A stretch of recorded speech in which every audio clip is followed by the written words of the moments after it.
Madam, it is not a typing mistake. Everybody knows that the judge will look into the date. Madam मुझे नहीं मालूम है आपका पक्षकार अरेस्ट कब हुआ। मैडम डायरी दिए। आपने वो 7 साल पुरानी अरेस्टिंग दिखा रखी हुई, जबकि वो अरेस्ट ही नहीं हुआ 7 साल पहले। सुनवाई के दौरान आपकी जमानत हुई गई थी और आप उसके बाद फरार हो गए। This is the fact. आप सुनना नहीं चाहते, पार्डन भी बार बार कह रहे हैं। जमानत होने के बाद हम फरार हो गए। फरार हुए तो क्यों नहीं बताया? आपकी एप्लीकेशन में कहीं लिखा है आपने? मैडम, आप लोगों से जब हम रिक्वेस्ट करते हैं कि थोड़ा सा होमवर्क कर लो तो आप लोग को बुरा लगता है। Earlier two bail application already rejected, my lord. First, madam आपकी तो एक में तो अलाउ लिखा हुआ है 32204/18। Your Lordship, in this matter, MS Nilima Giri Goswami. my lord, in item number 4, my lord, earlier two bail application already rejected, my lord. First, madam आपकी तो एक में तो अलाउ लिखा हुआ है 32204/18। Your Lordship, in this matter, Your Lordship, ये वो कौन सा ऑर्डर है? 32204 ये इसमें 1/4/2019 को टेम्पररी बेल अलाउ हुई थी। अच्छा, temporary bail. Yes my lord. फिर आपने सरेंडर किया? Court has passed an order फिर आपने एक मैडम फिर आपने कब सरेंडर किया है? और how much period you were granted temporary bail? May kindly see page number 11 your lordship. अभियुक्त राकेश शाह के विरुद्ध भारतीय दंड संहिता की धारा 420, 467, 468 एवं 471 के अंतर्गत दंडनीय अपराध का अभियोग है।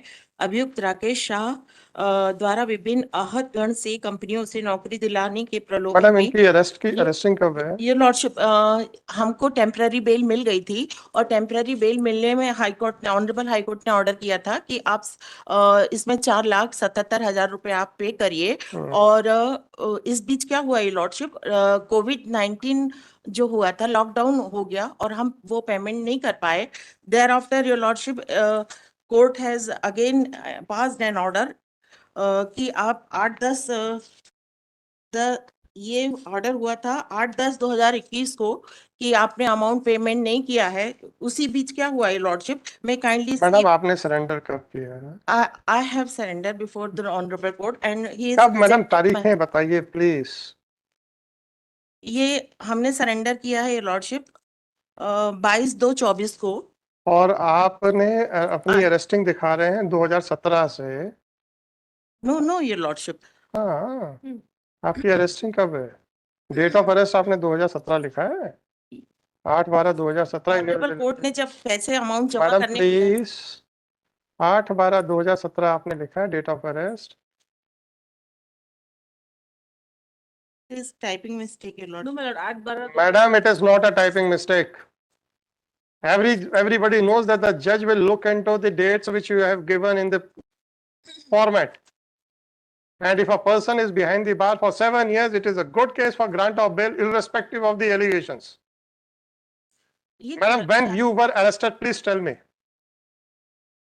Because this 22 order starts with the findings that the proceedings under 82-83 have been initiated. That means at least up to this date, 14th of March, you were not arrested. Your lordship, इसमें page number 11 में mention है कि अभियोजन साक्ष्य। Madam मुझे नहीं मालूम है आपका पक्षकार अरेस्ट कब हुआ। मैडम डायरी दिए। आपने वो 7 साल पुरानी अरेस्टिंग दिखा रखी हुई, जबकि वो अरेस्ट ही नहीं हुआ 7 साल पहले। नहीं, अरेस्ट नहीं हुआ था योर लॉर्डशिप। तो मैडम फिर how you have mentioned his date of arrest as 8/12/2017, and if he was arrested, then when he absconded?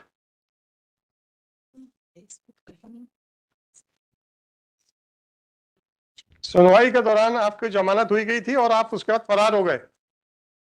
This is the fact. मैं आपको एक लेटर पढ़ के बता देता हूं, which is a part of the case diary, that you absconded during the pendency of the trial. And when did you abscond?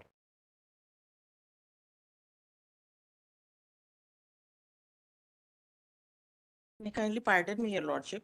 Difficulty, madam. Date of arrested is wrongly mentioned by typing Madam, the mistake. date of arrest is correctly mentioned, but Yes, you yes, have yes. deliberately suppressed the fact that your client absconded, and thereafter May even kindly the pardon proceedings me. under 82-83 were initiated. May kindly pardon me, your lordship. And an attempt has been given to give an impression that I your am client is extremely behind the sorry for base. that, your lordship. Fine, madam, it is very easy for you to say. No, your lordship. Yes. आप सुनना नहीं चाहते, pardon भी बार बार कह रहे हैं।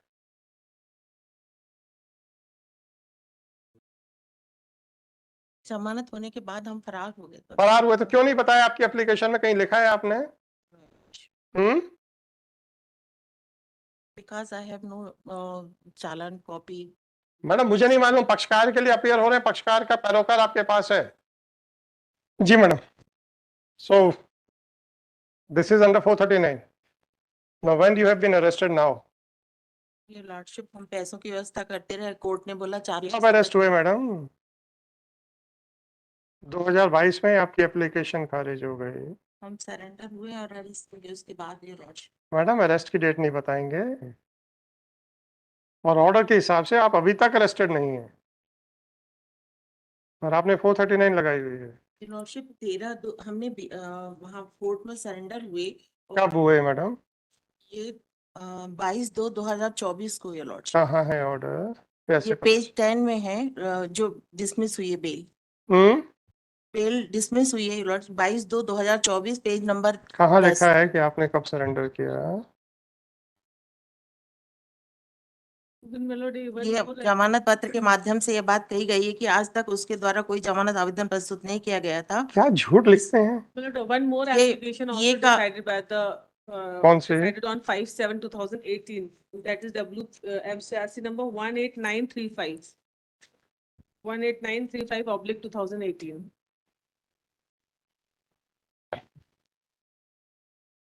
एक तो हमारे जज साहब ने भी तो तारीखें लिखते नहीं है ये लोग, कि कब अरेस्ट हुए, क्या हुआ। सुप्रीम कोर्ट ने स्पेसिफिकली डायरेक्शन दिया हुआ है कि क्या क्या लिखना चाहिए, and that gives a full liberty to the advocates to mislead. वो फाइल बोला तब देखेंगे मैडम। Anything else madam? उसके साथ मेरे को दे दो। लॉर्डशिप ये ST नंबर 13/2018 ये जो सिंगरौली बैठन में जो चल रहा था प्रकरण। मैडम आप फरार कब हुए, प्लीज इतना बता दीजिए, क्योंकि 2018 में आप फरार हो गए होंगे तभी वो आपकी बेल एप्लीकेशन आ गई थी। ये भी 1893518 भी बुला लेना। जी next any date your lordship, है madam? Any date. For what? I will be deciding the bail application. I just want to verify that when you absconded. Kindly give me madam आपको one भी सही facts पता नहीं, आपने verify किए नहीं, बिना वेरीफाई किए तो आपने भी फाइल कर दिया, और गलत डेट ऑफ अरेस्ट दे रखी हुई है, giving a false impression that your client is in jail for the last 7 years. I am withdrawing this. Madam हम तो बड़ा लीनियंट ले रहे हैं view, otherwise I would have imposed a heavy cost. ये तो किस्मत अच्छी है कि अभी 2 साल पहले एप्लीकेशन आई होती, आई would have imposed a very heavy cost. I cannot allow anybody to play fraud on the court. You were arrested in 17. Thereafter, you were released on bail. When you were released on bail, nobody knows. Thereafter, you absconded. When you abscond, when did you abscond? Nobody knows. When you have resurrendered, nobody knows. And your original date of arrest is being projected. Withdraw. Anyhow, madam. नहीं withdraw नहीं। और मुझे वो सारी dates को इकट्ठा एक बार ठीक करके लिख लेने दीजिए, नहीं तो हमेशा ये सब चलता रहेगा। 3 days time। हैं? मैं क्या मैडम? परमिशन कलेक्ट कर लेती हूँ। मैडम आप लोगों से जब हम रिक्वेस्ट करते हैं कि थोड़ा सा होमवर्क कर लो तो आप लोग को बुरा लगता है, फिर जब कोर्ट में उलझ जाते हैं फिर आप लोग को एडजमेंट मांगने पड़ते हैं। तो मैं आप लोगों को इन परिस्थितियों से बचाने के लिए तो कहता हूँ कि पक्षकार से थोड़ा सा विचार विमर्श किया करें। नेक्स्ट वीक के लिए कर दीजिए। No madam I will not adjourn madam, but you are lucky that I will not be imposing cost. चलिए नेक्स्ट। विड्रॉ कर रहे हैं lordship. 9323/2024. This a repeat application has been filed. It appears that in the bail application, the date of arrest of the applicant has been shown to be 8/12/2017, thereby giving a false impression that the applicant is in jail for the last 7 years. Since the period of detention plays a very important role plays an important role in bail applications, therefore this incorrect information is of therefore the date of arrest assumes importance. However, it appears that the applicant absconded during the pendency of the trial, and the proceedings under section 82, 83 of CRPC were also initiated. When the applicant was rearrested, when the applicant had absconded and when he has been rearrested has not been made clear. Full stop. Under these circumstances, now looking to the conduct of the applicant, which had compelled the court to even initiate the proceedings under section 82 and 83 of CRPC, the counsel for the applicant seeks permission of this court to withdraw this application. It is accordingly dismissed as withdrawn. Diary वापस कर दीजिए, तो उसमें लिख लीजिएगा case diary is available. However, the trial court is directed to